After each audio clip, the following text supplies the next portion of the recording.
Polymer है।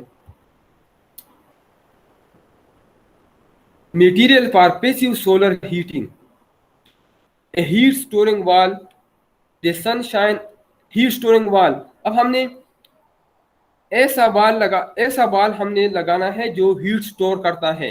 दिन के वक्त हम कहते हैं कि 12 घंटे के दौरान एवरेज हम लेते हैं 12, कभी बाद मौसम में कम होता है, बाद मौसम में ज्यादा होता है, लेकिन एवरेज हम 12 लेते हैं कि बाद 12 घंटे में ये हीट स्टोर करता है और 12 घंटे में ये आहिस्ता आहिस्ता फिर हीट लॉस करता है। तो इसके लिए हमने मटेरियल सेलेक्ट करना है। A heat storing wall, the sunshine on the outside during the day, जो आपको नजर आ रहा है हीट शाइन है, ये रेज आते हैं और ये कलेक्टर है, ये हीट स्टोर करता है। Heat extracted from the inside at night, during night 12 घंटे के दौरान ये हीट आहिस्ता आहिस्ता लॉस करता है। The heat diffusion time to revolve must be about 12 times. Clear, मैंने आपको बता दिया कि हीट ये 12 घंटे ये स्टोर करेगा और 12 घंटे ये लॉस करेगा, एवरेज हम ये लेते हैं। ठीक है, बाद मौसम में मैंने आपको बता दिया कि हीट स्टोरेज टाइम ज्यादा होता है और हीट लॉस टाइम कम होता है। बाद मौसम में हीट लॉस टाइम ज्यादा होता है और हीट स्टोर टाइम कम होता है। ठीक है, ये हम एवरेज 12-12 घंटे लेते हैं। फंक्शन हीट स्टोरिंग मीडियम, इसका काम क्या है? हीट स्टोर करना। Constraint heat diffusion time through wall, T is equal to 12 hour, 12 घंटे ये हीट लॉस करेगा। ठीक है, वॉल थिकनेस इसका लेस देन 0.5 मिलीमीटर होगा। इसका wall thickness less than 0.5 millimetre होगा। Adequate working temperature, maximum working temperature वो 100 डिग्री सेंटीग्रेड से ज़्यादा होगा, क्योंकि अगर 100 डिग्री सेंटीग्रेड से कम हो और ये 12 घंटे हीट स्टोर करता है, अगर टेम्परेचर ने 100 डिग्री सेंटीग्रेड से एक्सीड कर दिया तो फिर ये फेल होगा, ये काम नहीं करेगा। तो ऑपरेटिंग टेम्परेचर ये इंपॉर्टेंट है, जहाँ पे हीट की बात हो तो वहाँ पे आपको सर्विस टेम्परेचर का पता होगा, ये हमने थ्योरी में पहले पढ़ा है। Objective maximize thermal energy store per unit material cost, per unit material cost ये मैक्सिमम एनर्जी स्टोर करेगा। प्री वेरिएबल वॉल थिकनेस है और चॉइस ऑफ मटेरियल है।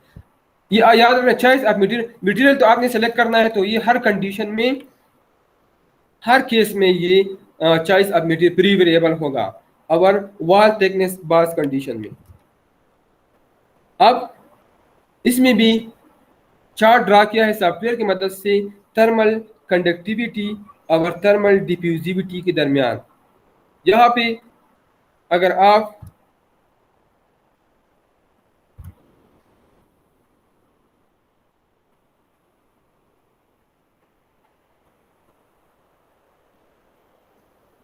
चार्ट को अगर आप देख ले, इसमें मटेरियल इंडेक्स आपको गिवन है m is equal to lambda divide by a power 1/2। Lambda क्या है? थर्मल कंडक्टिविटी है। a क्या है? थर्मल डिफ्यूजिविटी है। तो मटेरियल इंडेक्स में लेमडा ऊपर है, a नीचे है, तो इस वैल्यू को हम मैक्सिमाइज करेंगे। आपको पता है इस वैल्यू को हम मैक्सिमाइज करेंगे, मतलब ऐसा मटेरियल हमने सेलेक्ट करना है जिसकी थर्मल कंडक्टिविटी ज्यादा हो और जिसकी थर्मल डिफ्यूजिविटी कम हो। और ये भी आपको पता है कि थर्मल डिफ्यूजिविटी क्यों कम होगी, क्योंकि इस हीट लॉस बहुत जल्द ना करें। अगर थर्मल डिफ्यूजिविटी ज्यादा हो तो बहुत जल्द, मतलब जैसा ये हीट स्टोर करे ये जल्दी लॉस करेगा। तो इसलिए हमने ऐसा मटेरियल सेलेक्ट करना है जिसकी थर्मल डिफ्यूजिविटी कम हो। थर्मल डिफ्यूजिविटी कम का मतलब ये है कि ये हीट लॉस या गेन जल्द ही नहीं करेगा, आहिस्ता आहिस्ता हीट गेन करता है लेकिन ये स्टोर कर सकता है।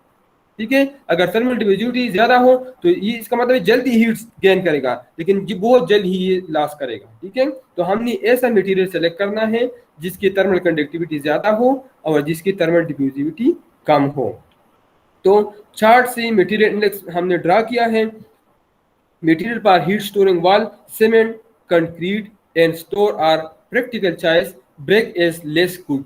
ब्रेक भी सही है लेकिन ये सीमेंट, कंक्रीट और स्टोन की तरह नहीं है। तो इससे हमारे साथ चार ऐसी मटेरियल है जिसकी थर्मल डिफ्यूजिविटी कम है। सीमेंट है, कंक्रीट है, स्टोन है और ब्रेक है। ठीक है, तो अब इसकी प्रॉपर्टी हम देखेंगे और इस प्रॉपर्टी के मुताबिक हम सिलेक्शन करेंगे। ठीक है। तो यहाँ पे कास्ट की बात भी है, तो इसलिए यहाँ पे कास्ट भी मालूम किया है। हम कास्ट को भी देखेंगे। जरूरी नहीं है कि मटेरियल सिलेक्शन में सिर्फ 2 वेरिएबल हो, 3 भी हो सकते हैं, 4 भी हो सकते हैं, 4 से ज्यादा भी हो सकते हैं। आप सब सबका मुआजिना करके फाइनल सिलेक्शन करेंगे, सारी प्रॉपर्टी का मुआजिना करके फाइनल सिलेक्शन करेंगे। अगर मटेरियल इंडेक्स 1 हो तो आप एक चार्ट ड्रा करेंगे, अगर मटेरियल इंडेक्स 2 हो तो आप 2 चार्ट ड्रा करेंगे, अगर मटेरियल इंडेक्स 3 हो तो आप 3 चार्ट ड्रा करेंगे। ठीक है। तो कंक्रीट का मटेरियल इंडेक्स है 2.2 मल्टीप्लाई बाई 10 पावर 3 और इसका कॉस्ट पर क्यूबिक मीटर 200 है। The best charge good performance at minimum cost, मतलब इसका कॉस्ट भी सही है, ऑप्टिमम है, और इसका परफॉर्मेंस भी ठीक है क्योंकि इसका मटेरियल इंडेक्स भी सही है। स्टोन, इसका मटेरियल इंडेक्स बेस्ट है, इससे ज़्यादा है, लेकिन इसका प्राइस बहुत ज़्यादा है, $1400 पर क्यूबिक मीटर, मतलब एक क्यूबिक मीटर का प्राइस $1400 है। ये प्राइस टाइम के साथ साथ चेंज हो सकता है, जरूरी नहीं कि ये हर टाइम पे सेम हो। ठीक है। तो ये टाइम के साथ ये चेंज हो सकता है, अमूमन इंक्रीज होता है। Better performance than concrete because specific heat is greater but more expensive. ठीक है। इसका प्राइस बहुत ज़्यादा है क्योंकि मटेरियल इंडेक्स बेस्ट है बनिस्बत कंक्रीट के। ब्रेक 10 पावर 3 है, कास्ट भी ज़्यादा है और इसका मटेरियल इंडेक्स भी इतना नहीं है, तो इसलिए इसको हम सेलेक्ट नहीं करते क्योंकि एक तो इसका कास्ट ज़्यादा है और दूसरा इसका मटेरियल इंडेक्स कम है। और मैंने आपको बताया था कि इस वैल्यू को हम मैक्सिमाइज करते हैं, इसकी रेसिप्रोकल को हम मिनिमाइज करते हैं और इस वैल्यू को हम मैक्सिमाइज करते हैं। ग्लास, इसका material index 1.6 multiply by 10 power 3 है और इसका कास्ट भी ज़्यादा है। Useful part of the wall could be glass. ठीक है। टाइटेनियम, टाइटेनियम ये बहुत ज़्यादा एक्सपेंसिव है और ये मैंने आपको बताया था कि ये इसकी डेंसिटी सारे एलिमेंट में कम है, ये लाइट लाइट एलिमेंट है, सारे मेटल्स में ये सबसे लाइट है, इसकी डेंसिटी सबसे कम है। ठीक है। ये बेस्ट चॉइस है लेकिन इसमें मसला ये है कि इसका कास्ट बहुत ज़्यादा है, इसलिए हम इसको सिलेक्ट नहीं करते। इसका मटेरियल इंडेक्स सबसे ज़्यादा है लेकिन इसका कास्ट भी ज़्यादा है, इसका कास्ट है $2 lakh per cubic metre. An unexpected but valid selection, expensive. ठीक है। तो इसको हम सेलेक्ट इसलिए नहीं करते कि इसका कास्ट बहुत ज़्यादा है।